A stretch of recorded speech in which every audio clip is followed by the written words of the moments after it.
This is Jordan Tower with JT News. Make sure you smash that like button, smash that subscribe, and let's get right into the news. All right, so Irv Gotti was never a target of the feds, even though he was arrested by the feds early 2000s.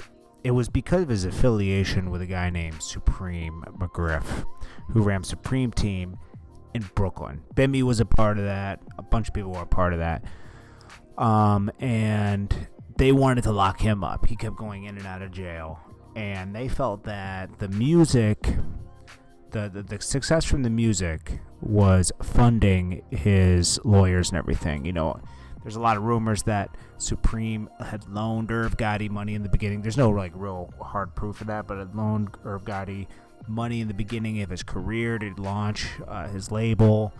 I think they did sit down and do something together, but you know, Irv Gotti was always paying for his lawyers and helping him when the feds were trying to nail him. So the only way for them to really lock up Supreme was to cut off the money supply, which was Irv Gotti, who was making millions of dollars in the music industry and able to fund his legal defense.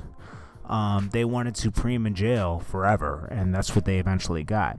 So it was never intended, you know, Irv Gotti talks about, oh, I beat the feds. I'm the only one that beat the feds. Well, they never wanted you. Bimmy also made that very clear, that the feds, in an interview with Vlad, he said the feds never wanted Irv Gotti and Ja Rule and them. They just wanted them to cut off the money supply to Supreme. Makes total sense.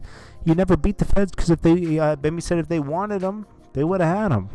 If they wanted Irv Gotti in them, they would have got him. They would have tied him to taking money from Supreme and made him part of like some type of RICO case or something. You know, they just wanted to cut off that money supply. So honestly, you got to say the feds did Irv Gotti a favor, even though this ultimately ruined their label, because at the same time, 50 Cent was obliterating them musically and embarrassing them. And often, you know, you get the guys that are down with Murder Inc., Cadillac Top, or was it Cadillac Top? All the other guys. One of them, Black something. All these artists, they be saying like 50 Cent was like the nerd, and you know, once the nerd got on, they picked on him. 50 Cent was really in the streets too. There's a reason why Supreme didn't like 50. You know, they had their back and forth in the street, and 50 did his thing, you know. I've seen plenty of people vouch for 50 that 50 was actually doing his thing in the street, and you know, he might not have been the biggest Don Dada, but he was doing something. And he wasn't just like Irv Gotti was a DJ. He wasn't street. Irv Gotti was a DJ. He was affiliated with Supreme.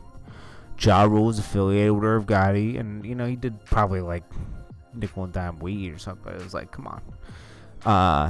Anyways, you know, Supreme ultimately ruined. If Irv Gotti's going to point the finger and blame anybody, it was his affiliation with Supreme. That really hurt his label. It wasn't, you can't have so much affiliation with the street still when you're doing legit business, and then they feel like you're helping somebody stay out of jail when they're trying to lock that guy up forever. And that's what happened. And I'm glad Bimmy kind of confirmed that, because I was always like, seemed like they kind of just let him go at one point, you know, and that's kind of what happened. Bimmy kind of confirmed that it was like they didn't want to put Irv Gotti in jail. I mean, they offered him 6 months. Bimmy was like, if it was really a Fed case, they would offer him years, not 6 months. They didn't really have anything on him. It was just to cut off the money supply and scare him, let him know. And they got Supreme forever, which is just crazy. But anyways, this is Jordan Tower with JT News. Smash that like button, and I'll check you guys next one. Peace.